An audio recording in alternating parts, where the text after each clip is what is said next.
آیت نمبر 20 سے لے کر آیت نمبر 25 تک اس میں اللہ جل مجدہ نے اپنی نشانیاں بیان کی ہیں، اور اس میں ایک آیت جو ہے وہ ہمارے موضوع کے متعلقہ ہے۔ میں وہ بڑے ردم کے ساتھ اللہ جل مجدہ نے بیان کیا۔ پہلی نشانی فرمائی وَمِنْ آیَاتِهِ أَنْ خَلَقَكُم مِّن تُرَابٍ، کہ اس کی نشانیوں میں سے یہ ہے کہ اس نے تمہیں مٹی سے پیدا کیا، ثُمَّ إِذْ أَنْتُمْ بَشَرٌ تَنْتَشِرُونَ، پھر اب تم انسان ہو جو زمین میں پھیلے ہوئے، مٹی سے بنایا، اب تم انسان ہو جو زمین میں چل پھر رہے ہو۔ فرمایا من آیاتہ، اس کی نشانیوں میں سے ایک نشانی ہے، اور پھر فرمایا من آیاتہ خلق السماوات والارض، اس کی نشانیوں میں سے یہ ہے کہ اس نے زمین و آسمان کو پیدا کیا۔ واختلاف السنتکم والوانکم، اور اس کی نشانیوں میں سے یہ ہے کہ تمہاری زبانیں اور تمہارے رنگ مختلف ہیں۔ 1.5-2 ارب لوگ ہیں، اب کسی کا رنگ 100% دوسرے کے ساتھ میچ نہیں کرتا، پورا حلیہ دوسرے کے ساتھ میچ نہیں کرتا، زبان ہر علاقے کی الگ ہے۔ ہماری تحقیق کے مطابق اب دنیا میں 6000 زبانیں بولی جاتی ہیں، لیکن میرا اللہ ہر زبان کو سمجھتا ہے۔ یہاں تو 1-2 کو جاننا بڑا مشکل ہے، میرا خدا ہر زبان کو جانتا ہے۔ پنجابی میں اس سے مانگے تو وہ سنتا ہے، عربی میں مانگے پھر بھی جانتا ہے، انگلش میں مانگے پھر بھی جانتا ہے، چائنیز میں مانگے پھر بھی جانتا ہے، سریکی میں مانگے، سندھی میں مانگے، جس زبان میں اس سے مانگے وہ جانتا بھی ہے، سمجھتا بھی ہے، عطا بھی کرتا ہے۔ وہ ہر زبان کو جانتا ہے۔ تو فرمایا میں نے زبانیں مختلف بنائی ہیں، رنگ مختلف بنائے ہیں، یہ عالمین کے لیے نشانی ہے۔ اور پھر فرمایا وَمِنْ آیَاتِهِ مَنَامُكُمْ بِاللَّيْلِ وَالنَّهَارِ، اور اللہ کی نشانیوں میں سے یہ ہے کہ رات اور دن تمہارے سونے کے لیے، رات تمہارے سونے کے لیے پیدا کی، دن تمہارے رزق کی تلاش کے لیے پیدا کیا۔ اور پھر آگے فرمایا وَمِنْ آیَاتِهِ يُرِيكُمُ الْبَرْقَ خَوْفًا وَطَمَعًا، اور اس کی نشانیوں میں سے یہ ہے کہ وہ تمہیں ڈرانے اور امید دلانے کے لیے بجلی دکھاتا ہے۔ یہ جو بجلی چمکتی ہے اس سے ڈر بھی پیدا ہوتا ہے، اس سے بارش کی امید بھی لگتی ہے۔ فرمایا وہ امید دلانے کے لیے اور ڈر بتانے کے لیے بجلی بھیجتا ہے۔ اور پھر فرمایا وَمِنْ آیَاتِهِ أَن تَقُومَ السَّمَاءُ وَالْأَرْضُ بِأَمْرِهِ، اور اس کی نشانیوں میں سے یہ بھی ہے کہ زمین اور آسمان اس کے حکم کے مطابق چل رہے ہیں۔ کبھی ایسا نہیں ہوا کہ آگا پیچھا ہو گیا ہو.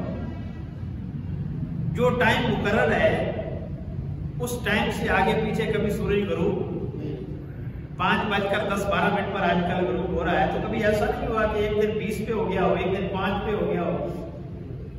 22 دسمبر سے لے کر 45 سیکنڈ یہ دن بڑھتا ہے، اور 22 جون سے لے کر 80 سیکنڈ دن کم ہوتا ہے. یہ مثلا سائنس کی تحقیق ہے. تو اسی تحقیق کے مطابق وہ سفر کرتا رہتا ہے. کبھی ایسا نہیں ہوا کہ 2-4 منٹ کا اضافہ ہو گیا ہو. یہ اس کی قدرت ہے، اس کے حکم سے سب کچھ چلتا ہے. ثم اذا دابت من الارض، پھر اللہ فرماتا ہے پھر جب اس کی نشانیاں دیکھتے ہو، اور پھر جب تم کو زمین سے نکلنے کے لیے ایک بار پکارے گا اذ انتم تخرجون، تو تم سارے نکل آؤ گے.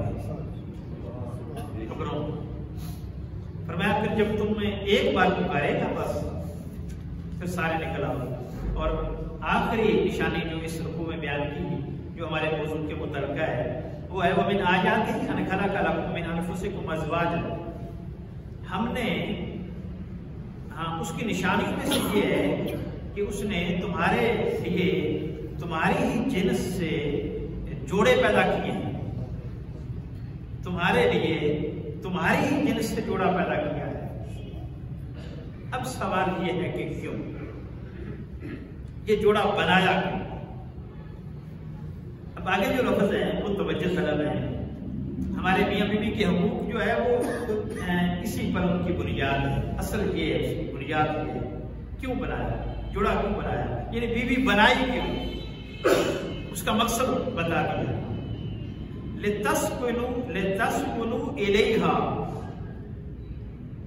تاکہ تم اس کی طرف سے سکون حاصل کر سکو، تمہاری تسکین کا باعث بنے، تمہارے لیے آرام کا باعث ثابت ہو، تمہاری ذہنی ٹینشن دور کرنے کا سبب بنے. ٹینشن پیدا کرنے کا نہیں، ٹینشن دور کرنے کا سبب بنے. یہ مقاصد ہے، سب سے بڑا مقصد. پھر اس پہ سارے پھر حقوق پھر آگے آ جاتے ہیں. اصل یہ ہے اگر اس رشتے کے بعد انسان سکون محسوس کرے سمجھو یہ خیر کا رشتہ ہے. اور اگر سکون چھپ جائے اور بیوی شوہر کے لیے سکون کا باعث نہ بنے تو اس رشتے کے مقاصد پورے نہیں ہو رہے. کہ اللہ فرماتا ہے تسکنوا الیہا، ہم نے بنایا ہی اس بیوی کو اس لیے ہے تاکہ سکون کا باعث بنے مرد کے لیے.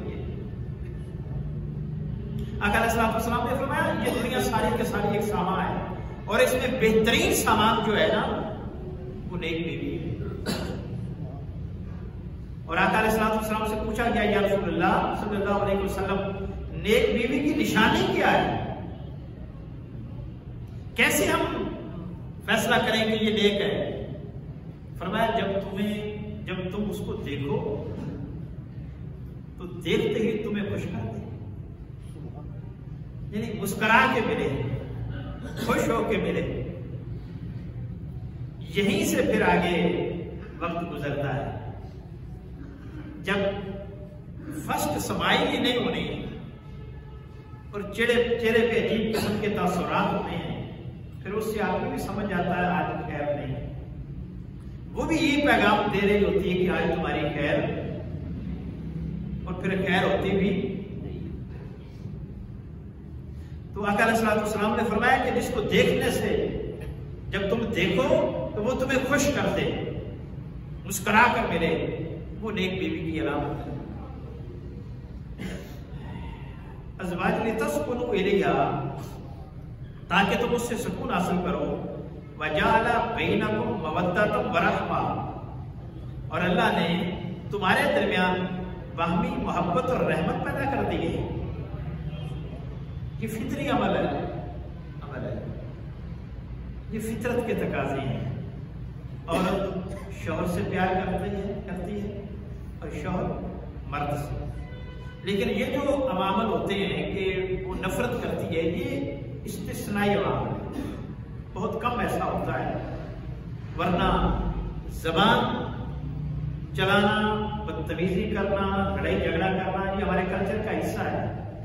بدقسمتی سے ہماری عورتیں یہ نہیں سمجھتی کہ یہ بھی کوئی گناہ ہے، وہ کہتے اونچا بولنا یا تھوڑا بہت موسیقی ہو جانا یہ تو چلتا ہے، اس کو غلط سمجھا ہی نہیں جاتا، حالانکہ شریعت میں یہ حرام ہے، اونچا بولنے کی اجازت نہیں۔ لیکن مقصد میرا کہنے کا یہ ہے کہ یہ سارا کچھ کرنے کے باوجود بھی وہ محبت کرتی ہے، بہت کم ہے وہ محبت نہیں کرتی۔ قرآن نے کہا ہم نے محبت رکھی ہے میاں بیوی کے درمیان، وہ اگر نہیں ہے تو وہ قلیل ہے، اور ایک اصول ہے کہ القلیل کالمعدوم، تھوڑا نہ ہونے کے برابر ہوتا ہے، اور الحکم للکل، جو حکم ہوتا ہے، جو قانون بنتا ہے، جو اصول اور ضابطہ بنتا ہے وہ اکثریت پر بنتا ہے، وہ اکثریت پر بنتا ہے، اکثریت پھر بھی محبت کرنے والی ہے۔ تو ہم نے ان کے درمیان محبت رکھی ہے اور رحمت رکھی ہے۔ ان فی ذالک لآیات لقوم یتفکرون، بے شک اس نظام تخلیق میں غور و فکر کرنے والوں کے لیے سبق ہے، تفکر کرنے والوں کے لیے سبق ہے، وہ اس سے کچھ حاصل کر سکتے ہیں کہ یہ سارا کچھ کیسے بنا ہے، اور آ کر اس کو کوئی بنانے والا ہے، تاکہ اس کی نیت جو ہے وہ اللہ کی طرف ہو، اس کا ارادہ اور دل اللہ کی طرف ہو، کہ یہ سارا خوبصورت جو نظام ہمیں دیا ہے یہ اللہ جل وجلہ اس کے خالق ہیں اور وہ اس کو چلا رہے ہیں۔ تو ہماری گفتگو یہاں سے یہ نکلتی ہے کہ شوہر مرد کے لیے سکون کا باعث بنے۔ اب اس سکون کا باعث بننے کے لیے کچھ فرائض ہیں عورت پر جو مرد کے حقوق ہیں، ان میں سے ایک فرض یہ بھی ہے کہ عورت مرد کے حقوق کو پورا کرے، حقوق زوجیت کو پورا کرے، انکار کرنے کی اجازت نہیں، اللہ یہ کہ اس کو شرعی عذر ہو، شرعی عذر کے علاوہ، شرعی عذر بلیڈنگ بھی ہو سکتی ہے، شرعی عذر بیماری بھی ہو سکتی ہے، شرعی عذر کمزوری بھی ہو سکتی ہے، یہ شرعی عذر ہے، ان کے علاوہ عورت کسی صورت میں انکار نہیں کر سکتی، یہ اس کا فرض ہے۔ حتیٰ کہ مسلم شریف کی حدیث ہے، میرے نبی مکرم صلی اللہ علیہ وآلہ وسلم نے فرمایا جس کا شوہر عورت کے نہ آنے پر ناراض ہو اور وہ ناراضگی اور تکلیف میں رات گزارے، اس عورت پر ساری رات فرشتے لعنت کرتے رہتے ہیں،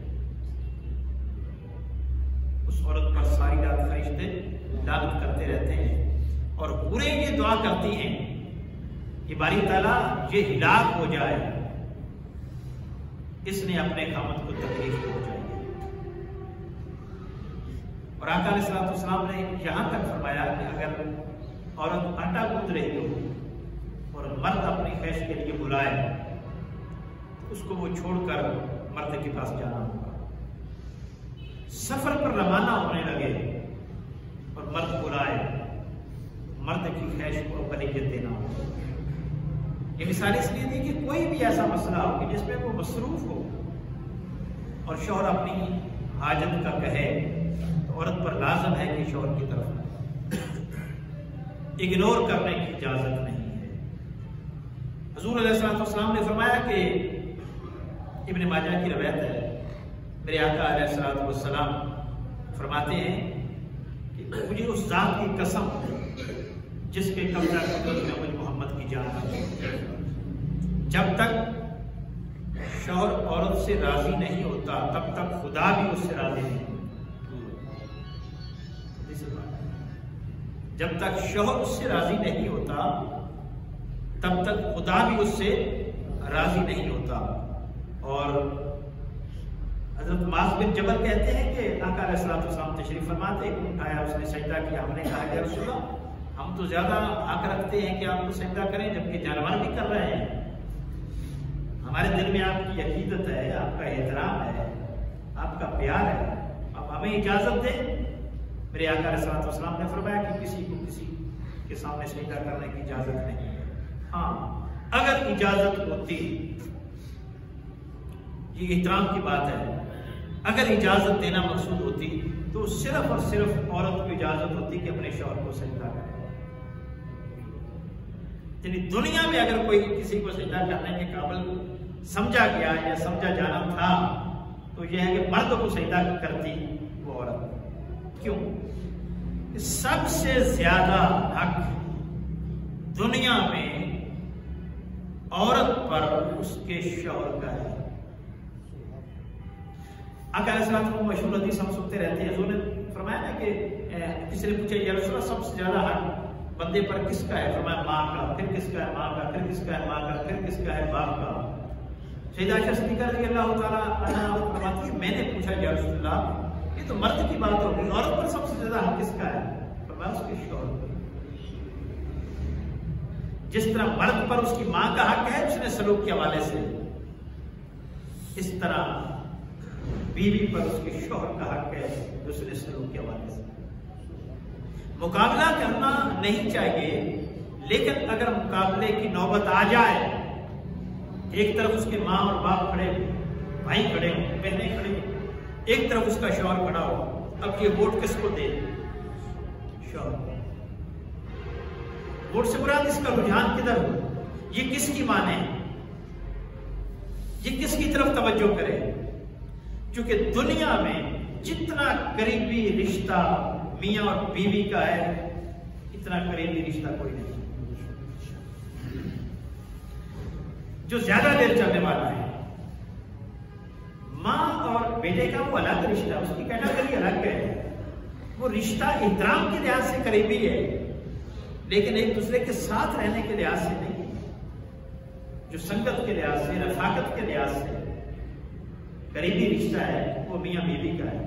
اور دنیا کا سب سے پہلا رشتہ بھی میاں بیوی کا ہے. دنیا کا پہلا رشتہ ماں بیٹے کا نہیں ہے، باپ بیٹے کا بھی نہیں ہے، بھائی بہن کا بھی نہیں ہے، بھائی بھائی کا بھی نہیں ہے، بہن بہن کا بھی نہیں ہے. پہلا رشتہ جو دنیا میں بنا ہے وہ میاں بیوی کا بنا ہے. آدم علیہ السلام کی بیوی تھی، تنہا آدم تھے اور ماں کا رشتہ نہیں ملا، باپ کا نہیں، بیٹے کا نہیں، بیٹی صرف اور صرف ملا ہے تو بیوی کا رشتہ ملا ہے. تو اتنا عظیم رشتہ. بدقسمتی ہماری ہے کہ ہم یہ جاننے سے قاصر ہیں کہ اس کو کیسے ہم نے آگے لے کر چلنا ہے. ہم یہ سیکھتے ہی نہیں، ہمیں سکھایا ہی نہیں جاتا، ہمیں پڑھایا ہی نہیں جاتا. نکاح سے پہلے یہ ساری چیزیں ازبر ہونی چاہیے تاکہ وہ زندگی کا پہیہ جو ہے وہ آسانی سے چل سکے. ایک شخص گاڑی خریدتا ہے تو گاڑی خریدنے سے پہلے اس کو چلانا سیکھنا چاہیے نا. ڈرائیونگ پہلے سیکھ لے. جب گاڑی لے گا اور آپ ڈرائیور کی سیٹ پر بیٹھے گا تو اب تو نقصان ہوگا. لہذا یہ بھی ایک ایسا رشتہ ہے کہ اگر اس کو آپ نے کرنا ہے تو پھر اس سے پہلے دیکھنا ہوگا کہ اس کو ہم نے کیسے چلانا ہے.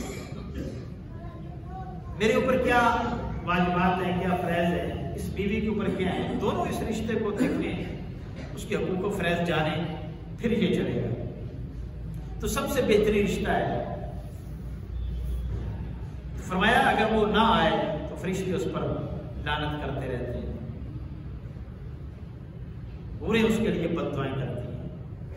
اللہ اس وقت تک راضی نہیں ہوتا جب تک شوہر راضی نہیں ہوتا. ایک عورت حضور نبی مکرم صلی اللہ علیہ وسلم کی بارگاہ میں آئی، اس نے شکایت کی اپنے شوہر کی.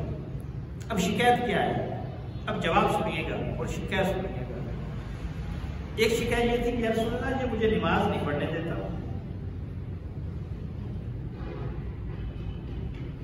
نفلی نماز کی بات ہو گئی. دوسری شکایت یہ تھی کہ روزے نہیں رکھنے دیتا. نفلی روزوں کی بات ہو رہی ہے. فرض نماز اور فرض روزے اس پہ کوئی روکے بھی تو نہیں رکنا چاہیے. تیسرا اعتراض یہ تھا، شکایت تھی کہ یہ نماز لیٹ پڑتا ہے فجر کی. حضور علیہ السلام کے پاس شکایت آ گئی، خاتون لے کر آئی. آقا علیہ السلام نے شوہر کو طلب کر لیا. ہاں بھائی بتا، نماز کیوں نہیں پڑھنے دیتا؟ روزے کیوں نہیں رکھنے دیتا, نماز کیوں لیٹ پڑتا ہے. اب اس نے جواب دیا, قربان کیا اسلام کتنا عظیم دین ہے اور کتنا انسان کی فطرت کے مطابق ہے اور کتنی اس میں لچک ہے اور اس میں انسان کا احساس کتنا ہے. عرض کی یا رسول اللہ, جہاں تک نماز پڑھنے کا تعلق ہے نا, میں روکتا نہیں, بلکہ حدیث کے طور پر مجھے مارتا ہے. اس نے کہا یا رسول اللہ, میں روکتا نہیں ہوں, میں کہتا ہوں کہ آپ مختصر کر لیا کر, ایک سورت پڑھ لیا کر سورت فاتحہ کے بعد. یا رسول اللہ, یہ 2-3 سورتیں پڑھتی رہتی ہے, زیادہ دیر نماز میں لگی رہتی ہے, اس لیے میں اس کو کہتا ہوں کہ مختصر کر لیا کر. میرے آقا علیہ الصلوۃ والسلام نے سنا, فرمایا اچھا پھر روزے کیوں نہیں رکھنے دیتا؟ اس نے کہا یا رسول اللہ, میں جوان آدمی ہوں, یہ پیدل پہ روزے رکھتی جاتی ہے, میرا خیال ہی نہیں رکھتی, اس لیے میں اس کو کہتا ہوں کہ نہ رکھا کر, مسلسل رکھتی ہے. تیسرا, یہ نماز کو لیٹ پڑھتے ہو, فجر کی نماز. عرض کی یا رسول اللہ, آپ ہمارے علاقے میں محلے والوں سے پوچھ لیں, ہمارا گھر لیٹ اٹھنے کے حوالے سے مشہور ہے, ان کو جاگ لیٹ آتی ہے, یہ نسل در نسل ہمارا یہ پرابلم ہے, ہم صبح اٹھ نہیں سکتے. حضور علیہ الصلوۃ والسلام نے جہاں تک یہ مسئلہ تھا کہ ہم صبح اٹھ نہیں سکتے تو حضور مسکرائے, فرمایا اچھا جب اٹھے تب بھی پڑھ لیا کر, پڑھا کر. ہمارے لیے بھی یہ حکم ہے, جب ہم جاگ اگر لیٹ آئے تو مطلب یہ نہیں کہ ہم قضا ہوگی اب چھوڑ دی جائے تو پھر زور کے وقت پڑھ لیں, لیکن افضل پڑھ لیں گے. نہیں, افضل یہ ہے کہ جب جاگ آئے تب نماز پڑھ لیں. آقا علیہ الصلوۃ والسلام بھی لیٹ ہوئے تھے, سورج نکل آیا تھا تو حضور نے پھر نماز پڑھی تھی. راستے میں سفر میں ایک جگہ پہ ایسا معاملہ ہوا تھا کہ سب سو گئے, حضرت بلال کی ڈیوٹی لگائی کہ آپ نے اٹھانا ہے, تو ان کو بھی اونگ آ گئی, نہ اٹھ سکے. یہ اصول اور ضابطہ دینا مقصود تھا. تو سورج کی کرنوں نے آ کر جگایا, پھر سب کو تھکے ہوئے تھے سارے. پھر حضور نے فرمایا کہ میں نماز پڑھ لوں. اس کو کہا اچھا چلو جب تمہیں نہیں جاگ آئے تو پڑھ لیا کرو, پڑھا کرو. دوسرا میٹر فرمایا کہ یہ لمبی لمبی صورتیں پڑھتی ہے. میرے آقا علیہ الصلوۃ والسلام نے فرمایا اس میں شوہر کا قصور نہیں ہے, تیرا ہے. آئندہ نفلی روزہ اور نفلی نماز شوہر کی اجازت کے بغیر نہ رکھنا ہے, روزہ نہ نماز پڑھنی. اندازہ کریے کیا, اس لیے فرمایا نا کہ اللہ راضی نہیں ہوتا جب تک شوہر راضی نہ ہو. خدا کی عبادت میں لگی ہوئی ہے عورت, لیکن اللہ اور اس کا رسول وہ قبول نہیں کر رہا جب تک شوہر ناراض ہو. عبادت قبول نہیں ہے, روزہ قبول نہیں ہے, لمبی صورتیں پڑھنا قبول نہیں ہے. اب دیکھیں اسلام کیسا خوبصورت دین ہے کہ دوسرے کے جذبات کا احساس اور خیال کتنا رکھتا ہے. اور ایک خاتون حضور علیہ الصلوۃ والسلام کی بارگاہ میں آئی, اس نے کہا یا رسول اللہ, میرا خاوند نمازیں ہی پڑھتا رہتا ہے, روزے ہی رکھتا رہتا ہے. حضور سمجھ گئے, بلایا تو پوچھا بھائی یہ کیا مسئلہ ہے. اس نے کہا یا رسول اللہ, میں نے ایک دن آپ کو سنا تھا قیامت کا ذکر کر رہے تھے تو میں ڈر گیا, میں نے دل میں ارادہ کر لیا کہ آئندہ میں نے نماز کے علاوہ دن میں کچھ نہیں کرنا, روزے کے علاوہ اور کوئی کام نہیں کرنا. ٹھیک ہے, فرمایا نہیں, اسلام یہ نہیں. فرمایا تیرے جسم کا بھی تجھ پر ہے, جسم کو بھی زیادہ اذیت نہ پہنچاؤ کہ جسم تھک بھی جائے اور تم پھر بھی نماز میں کھڑے رہو. نہیں, جسم کا بھی حق ہے, تمہاری بیوی کا بھی تم پر حق ہے, تمہارے رشتہ داروں کا بھی تم پر حق ہے. فرمایا یہ بھی حقوق پورے کرو, ادھر بھی آؤ. تو ان کو بھی منع کر دیا, مرد کو بھی روک دیا, عورت کو بھی روک دیا. اعتدال آنا چاہیے. انتہا پسندی کسی حال میں قبول اسلام میں نہیں ہے. اسلام ایک خوبصورت اور معتدل دین ہے, نہ حد سے بڑا ہوا ہے نہ حد سے نیچے ہے, اعتدال ہے اس میں, اور اعتدال سب سے زیادہ خوبصورت ہے. دوسرا یہ نہ شکری نہ کرے, اور تھوڑا نہ شکری نہ کرے, آقا علیہ الصلوۃ والسلام عیدگاہ کی طرف جا رہے تھے، راستے میں عورتوں کے اجتماع کو دیکھا، چند عورتیں کھڑی تھیں، حضور رک گئے، نصیحت دینا مقصود تھا، فرمایا میں نے تم میں سے کثرت کو جہنم میں دیکھا ہے۔ عرض کی یا رسول اللہ وہ کیسے؟ فرمایا تم ناشکری کرتی ہو، اپنے شوہر کی ناشکری کرتی ہو، ناشکری کی وجہ سے۔ ناشکری کیا ہے کہ میں نے تو اس گھر میں سکون کبھی زندگی میں دیکھا ہی نہیں، مجھے تو آج تک یہاں سے سکون ملا ہی نہیں، مجھے تو کھانے کو نہیں ملا، مجھے تو چاندہ پہننے کو نہیں ملا، اس طرح کی باتیں ہوتی رہتی ہیں۔ فرمایا یہ ناشکری تمہیں جہنم میں لے جائے گی۔ عام انسان کو ناشکری کی اجازت نہیں ہے۔ لئن شکرتم لازیدنکم، فرمایا اگر رزق بڑھانا چاہتے ہو تو شکر ادا کیا کرو، جتنا شکر کرو گے اللہ اور زیادہ عطا فرما دے گا۔ ناشکری کی اجازت نہیں ہے۔ پھر اس کے بعد فرمایا احترام خامد، خامد کا احترام، اونچی آواز سے بات کرنے کی اجازت نہیں ہے، بدتمیزی کی اجازت نہیں ہے، گالی دینے کی اجازت نہیں ہے۔ اگر میں نے پہلے بھی بتایا، اگر شوہر خلاف شرع بھی کام کر لے، اس سے ہو جائے، انسان ہے، تو بیوی اب بھی اس سے بدتمیزی سے بات نہ کرے، اب بھی ادب کو مروز خاطر رکھ کر اس سے بات کرے۔ نہیں نبھا ہوتا تو الگ ہو جائے، اسلام نے اجازت دی ہے، لیکن بدتمیزی، لڑائی جھگڑا، اس کی کسی کو اجازت نہیں ہے۔ میرے آقا علیہ الصلوۃ والسلام نے فرمایا جس کو 4 چیزیں مل جائیں اس کو دنیا کی بہت بڑی نعمت مل گئی۔ کیا؟ فرمایا شکر کرنے والا دل، ذکر کرنے والی زبان، صبر کرنے والا بدن، تکلیف میں بھی صبر کرے، اور محبت کرنے والی بیوی، فرما بردار بیوی۔ حضور علیہ الصلوۃ والسلام نے فرمایا کہ محبت کرنے والی اور زیادہ بچے جننے والی عورتوں سے شادی کرو۔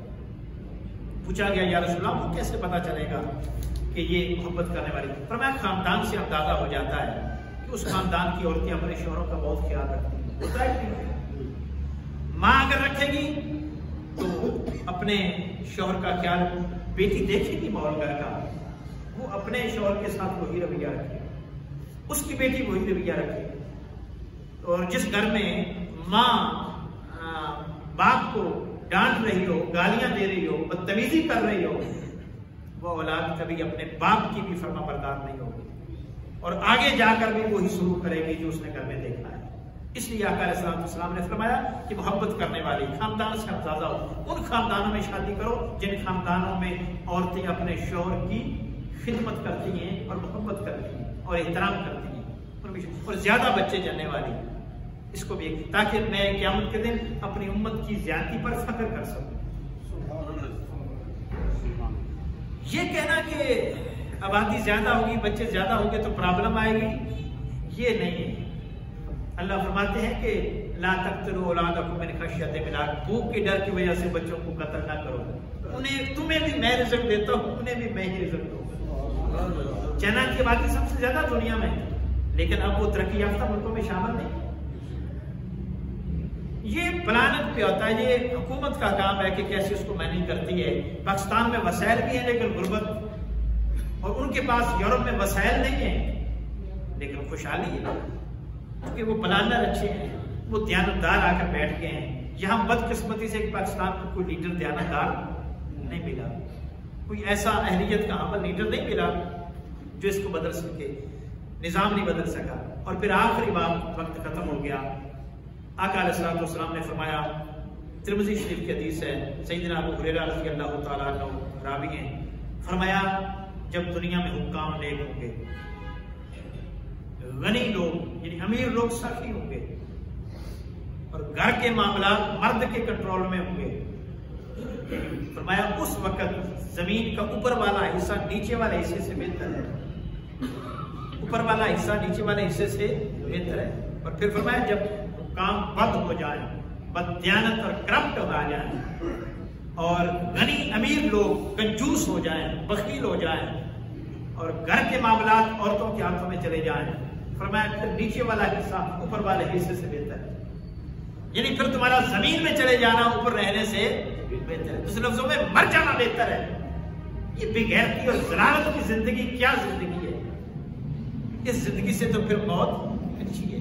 اپنے حقوق لینے کے لیے لڑنا پڑے تو لڑیں، جنگ کرنی پڑے تو جنگ کریں، سمجھانا پڑے تو سمجھائیں۔ قرآن نے سارے راستے دیے ہیں۔ گھر میں حقوق چھیننے ہیں، لینے ہیں بیوی سے، اس کے لیے اس کو سمجھانا ہوگا، بستر جدا کرنا ہوگا، حتیٰ کہ پھر کہا کہ اگر مارنے کی نوبت آئے تو مارنا بھی پڑے تو مارنا۔ اور پھر عورت کا حق ہے، عورت پر فرض ہے کہ وہ گھر سے باہر مرد کی اجازت سے نہ نکلے۔ یا تو معمولی سی طلب کلامی ہوتی ہے تو بیگ اٹھاتی ہے، میں میکے جا رہی ہوں، یہ تمہارا میکے جانا اس کی اجازت اسلام نہیں دیتا۔ یہ بات کھول کے سن لے گا۔ یوں چھوٹی چھوٹی باتوں پر لڑ جھگڑ کے شوہر کی اجازت اور مرضی کے بغیر میکے چلے جانا، اس کی قطعاً کوئی اجازت نہیں ہے۔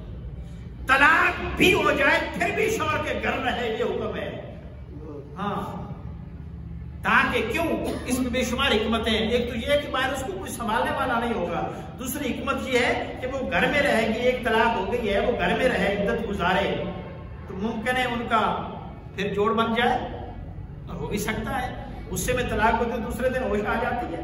ایک طلاق دے، ایک طلاق دینے کے بعد اگر وہ سمجھتے ہیں کہ ہم سے غلطی ہو گئی، بغیر نکاح کے رجوع ہو سکتا ہے۔ دو طلاقیں دے لفظ طلاق سے بغیر نکاح کے رجوع ہو سکتا ہے، سمجھے؟ لیکن اگر لفظ کنایا سے طلاق دی ہے کہ تو مجھ پر حرام ہے اور نیت طلاق کی ہو، میرے گھر سے نکل جا اور نیت طلاق کی ہو، پھر بھی رجوع ہو سکتا ہے، لیکن پھر نیا نکاح کرنا ہوگا۔ ٹھیک ہے، اگر 3 دے دی 3 حال میں تو پھر اس کے بعد پھر وہ اب اس پر حرام ہوگی۔ تو مقصد ہے کہ اس صورت میں بھی اجازت نہیں ہے۔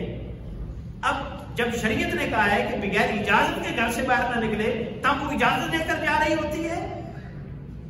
جب معمولی بات پر طلب ہو جاتی ہے تو اجازت، اب یہ راستے میں جائے گی تو اس کو کن باتوں سے، کن چیزوں سے، کن لوگوں سے واسطہ پڑے گا، وہ جائز ہے۔ وہاں جائے گی تو وہاں ماحول کیا ہوگا؟ گھر میں وہ جائز ہے۔ کسی صورت میں گھر سے نکلنے کی اس کو اجازت نہیں ہے۔ ہاں، طلاق مکمل کروا لے، چلی جائے۔ اور آقا علیہ الصلوۃ والسلام نے اس کے بارے سے فرمایا جو عورت مرد کی اجازت کے بغیر گھر سے جاتی ہے، اللہ کے فرشتے اس پر لعنت کرتے ہیں۔ تنقید ہوئی ہے کہ رات کو ٹھیک ہو جائے گا ماحول، صبح رات کو یہ صبح ٹھیک ہو جائے گا۔ اب گھر سے نکل کر جانا، وہ تو پھر دوریاں پیدا ہو جاتی ہیں۔ جب گھر بتائیں گے، ماں باپ کو بتائے گی، وہ اس سے الجھیں گے، یہ اس سے الجھے گا۔ یہ طلاق کی نوبت انہی وجوہات کی بنا پر آتی ہے۔ یہ 50% کردار یہ ماں کا اور باپ کا اور بھائیوں کا اور بہنوں کا ہوتا ہے طلاق میں۔ تو لہٰذا کسی صورت میں اس کو گھر سے نکلنے کی اجازت اسلام نہیں دیتا۔ دعا ہے اللہ جل مجدہ من کی توفیق عطا فرمائے۔ اگلا جمعہ انشاءاللہ